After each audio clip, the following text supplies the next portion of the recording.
Zero से initialise कर रहे हैं, क्योंकि ऑब्वियसली वो अभी पहली लूप करेगा, पहली बार उस पर आएगा तो वो तो डिक्शनरी में है नहीं, खाली है अभी हमारी डिक्शनरी, ठीक है, और उसको हम +1 कर देंगे जिससे कि हेलो एवरीवन। तो आज की वीडियो में हम लोग सॉल्व करेंगे क्वेश्चन लीड कोड का, क्वेश्चन नंबर 242 वैलिड एनाग्राम। तो क्वेश्चन क्या बोलता है, given two string S and T return true if T is an anagram.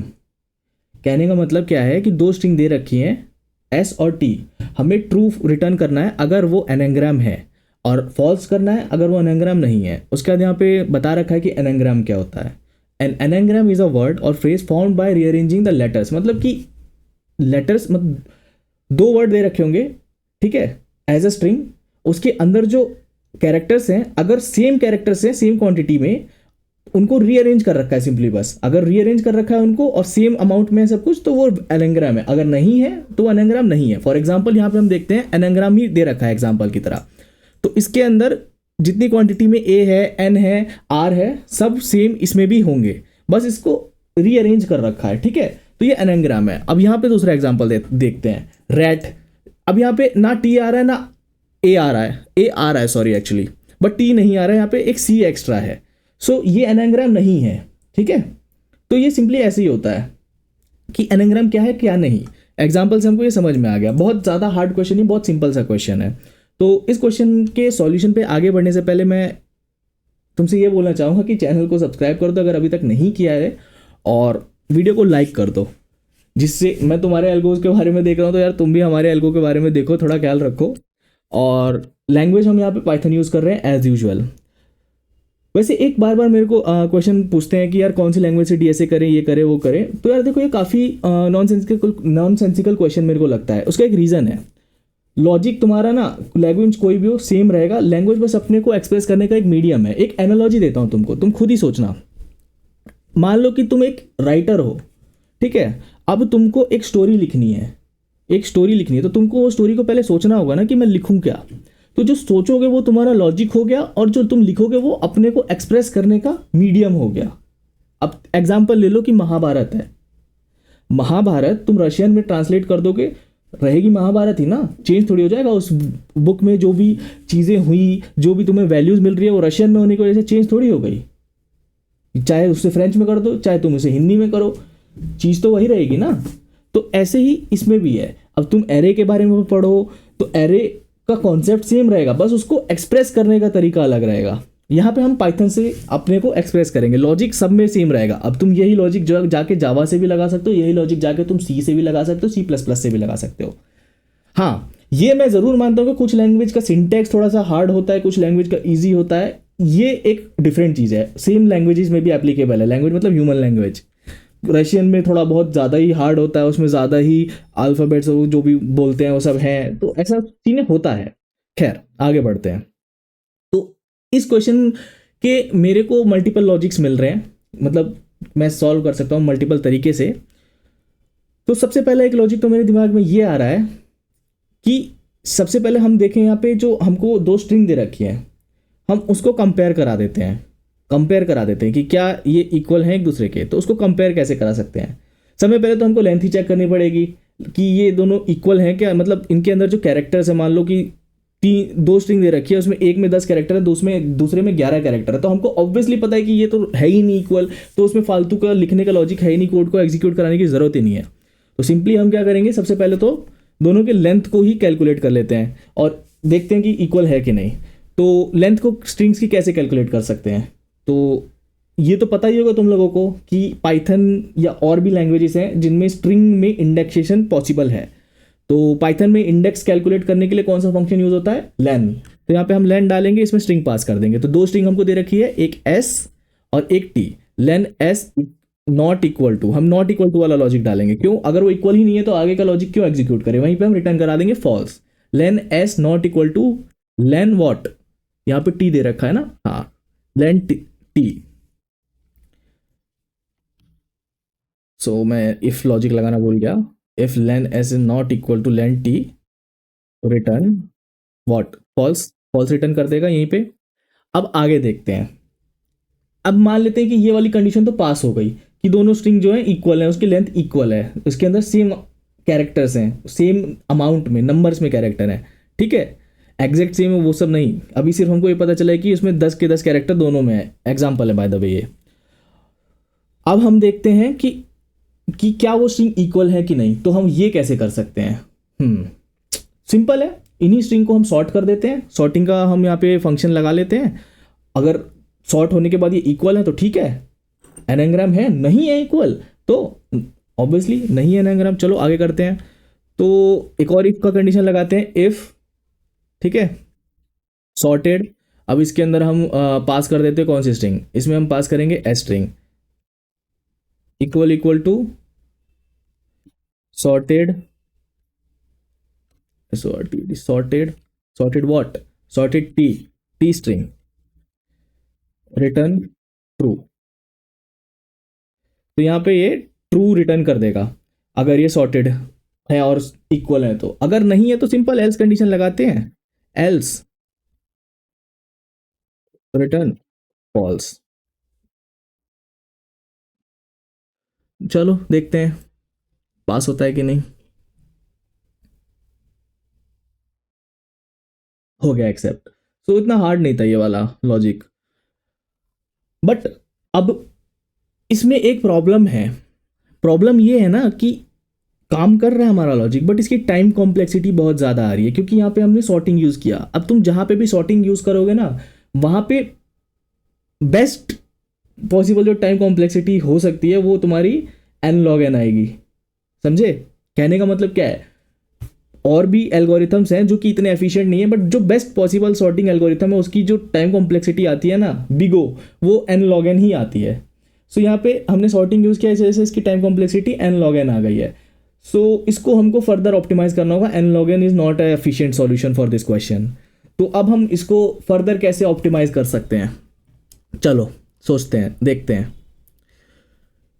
क्यों ना हम यहाँ पे हैश मैप को यूज़ कर लें। बोले तो डिक्शनरी, पाइथन में इनबिल्ट पाइथन का डेटा स्ट्रक्चर है डिक्शनरी, जो कि हैश मैप है एक्चुअली, ठीक है, उसको हैश मैप भी बोलते हैं। तो क्यों ना हम इसको यूज़ कर लें। तो हैश मैप को हम इसमें कैसे यूज़ कर सकते हैं? तो मेरा लॉजिक यहाँ पे ये कहता है कि हैश मैप में जो नंबर ऑफ अकरेंसेस हैं अल्फ़ाबेट्स के, उसको स्टोर कर लेते हैं। फॉर एग्जांपल 2 हैश मैप हम क्रिएट करते हैं। एक हैश मैप हम क्रिएट करेंगे एस स्ट्रिंग के लिए, दूसरा हैश मैप हम क्रिएट करेंगे टी स्ट्रिंग के लिए, और दोनों के अंदर हम लूप चलाएंगे, ठीक है, एक के बाद एक के बाद एक के बाद एक के बाद इटरेट करेगा एक दूसरे से, ठीक है। और उससे क्या होगा कि जो अंदर कैरेक्टर्स हैं उन कैरेक्टर्स को एज अ की और वैल्यू पेयर में स्टोर करेगा। तो की क्या रहेगा, कैरेक्टर, और वैल्यू क्या रहेगी, नंबर ऑफ अकरेंसेस। जैसे कि ए है, ए हमारा की हो गया, अब उसकी वैल्यू जो है कितनी बार अकर किया, एक बार ए आया 1 हो गया प्लस, दूसरी बार ए आया 2 हो गया।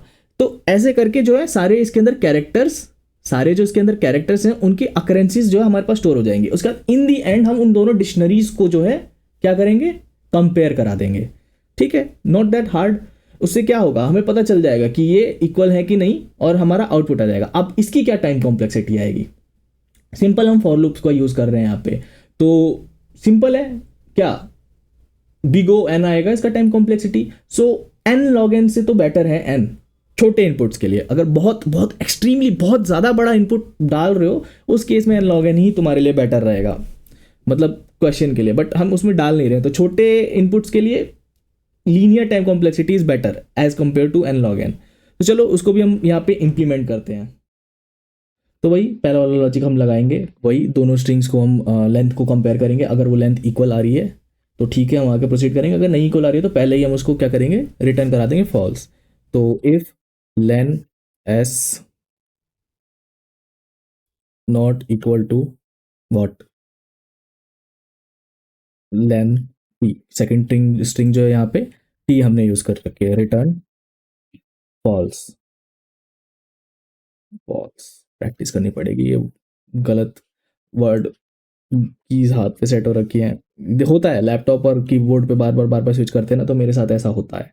एनीवेज आगे हम यहाँ पे आगे फर्दर लॉजिक्स पे बढ़ते हैं। तो जैसा कि मैं बता रहा था कि हम 2 डिक्शनरी यहाँ पे इनिशियलाइज करेंगे, और उन डिक्शनरीज के अंदर ये जो स्ट्रिंग दे रखी है उनके वर्ड्स को एक एक करके इटरेट करेंगे, ठीक है। अगर इटरेट करेंगे वर्ड डिक्शनरी में होगा, वैसे तो स्टार्टिंग में तो नहीं होगा, तो जो है गेट मेथड यूज़ करके हम जो है उसको अंदर स्टोर करा देंगे उसके डिक्शनरी के, और उसका जो एज अ की वो जो कैरेक्टर है, और वैल्यू जो होगा उसका नंबर ऑफ अकरेंस होगा उसका। कहने का मतलब कि मान लो एक बार ए आता है, एक बार ए आता है तो उसको एज अ की अंदर डिक्शनरी में स्टोर कर देगा, और एक बार आया है तो एक जो है उसका काउंट होगा as a value.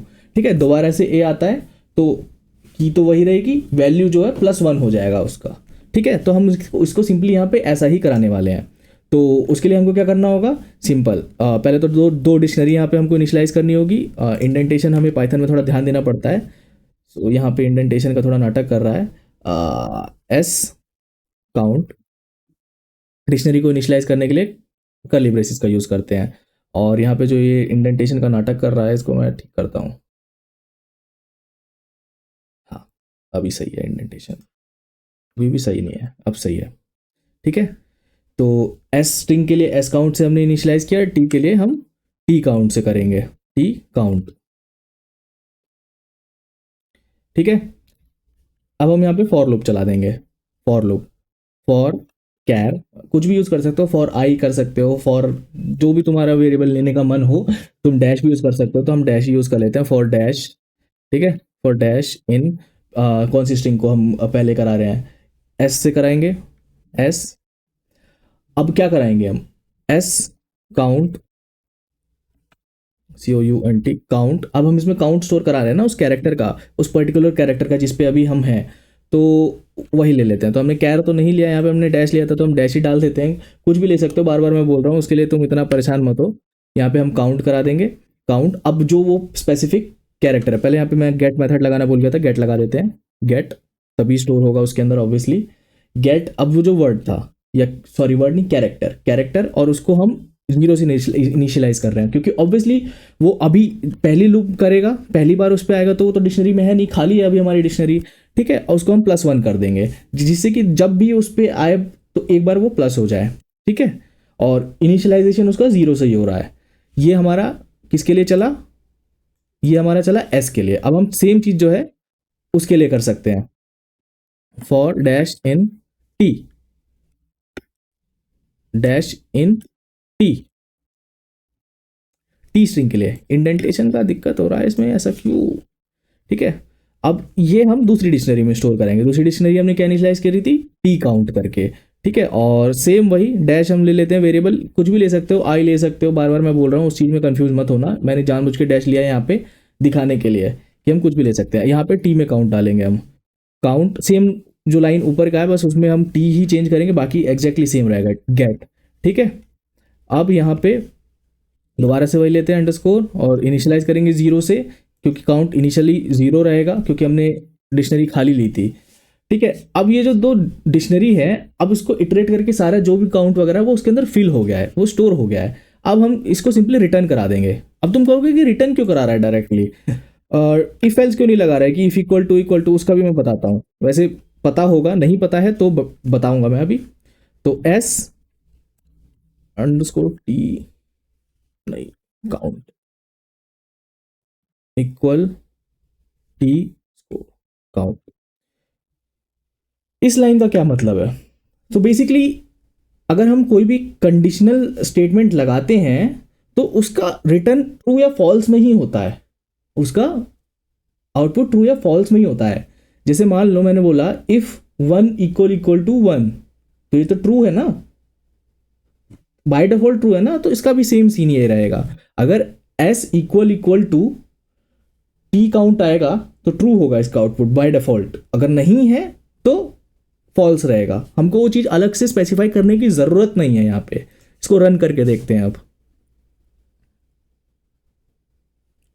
Okay, equal लगाना भूल गया यहाँ पे, not a big deal, syntax error. ठीक है, एक्सेप्ट हो गया। तो काफी सिंपल था। अगर डिक्शनरीज के बारे में नहीं पता है, डिक्शनरी या ऐसा बोल रहे हम क्या, हैश मैप के बारे में नहीं पता है कैसे यूज़ करते हैं और क्या होता है, उसकी क्या फंक्शनैलिटीज़ हैं, उसके क्या मेथड्स हैं, कैसे क्या करते हैं उसके अंदर, तो कोई दिक्कत नहीं है। मैं उस पर एक पूरी डिटेल में इन्फॉर्मेटिव वीडियो बनाऊंगा। आई थिंक मेरे को 2 वीडियोज़ लगेंगे उसके लिए, पहले तो थ्योरी, उसके बाद उसका इम्प्लीमेंटेशन, तो वो भी जल्दी मैं करके दे दूंगा। तो चैनल को सब्सक्राइब कर लो और कमेंट करो, बताओ मेरे को ये वीडियो कैसी लगी और तुम्हें बेस्ट लैंग्वेज कौन सी लगती है। तो तब तक के लिए मिलते हैं तुम लोगों से नेक्स्ट वीडियो में। टाटा।